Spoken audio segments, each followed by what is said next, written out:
Drop it.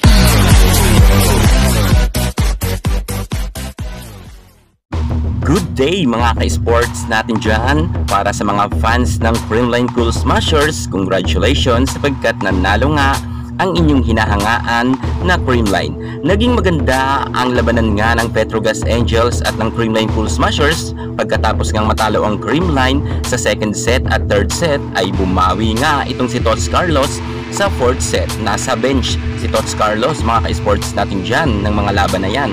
At hinugot nga lang siya ni Coach Sherwin Meneses at ipinagpahinga muna si Michelle Gumabaw at si Pinum superstar Alyssa Valdez.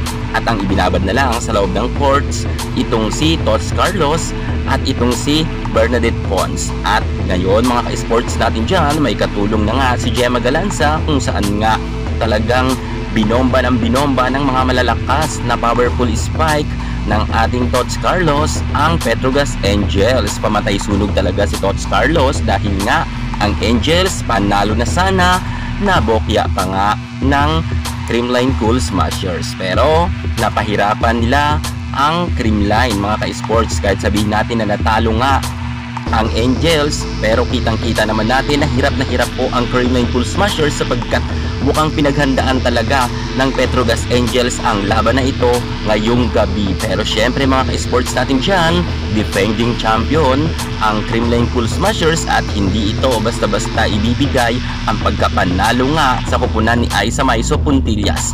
Sobrang napakaganda talaga ng nilaro ng dalawang team na ito at mukhang sila nga talaga maghaharap sa finals. Kitang-kita natin mga ka-sports natin dyan na talagang dikdikan ang score, ang laban, hampasan ng mga malalakas. Sa loob ng court ay talaga nagliliparan ang mga bola.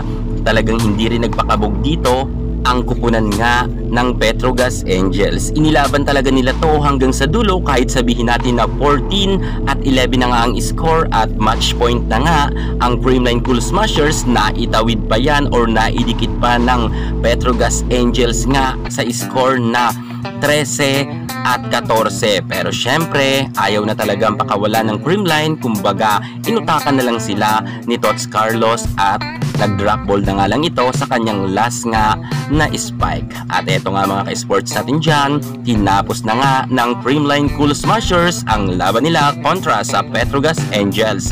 Nagkaroon nga sila ng score na 25 at 22 sa Petrogas, 23 at 25, 25 at 27 at 25 at 19. At ng fourth set nga ay talagang kita na natin na nag-iba na ang laro ng Creamline dahil lamang na nga sila ng maraming puntos kontra nga dito sa Angels. At ng fifth set nga mga ka-sports, nakakuha nga ng 13 na puntos ang Petrogas. Dumikit talaga sila pero tinapos na nga yan ni Tots Carlos. Tulad din sabi ko, congratulations sa kupunan nga ni Gemma Galanza, Tots Carlos, Michelle Gumabaw, Pinum superstar Alyssa Valdez.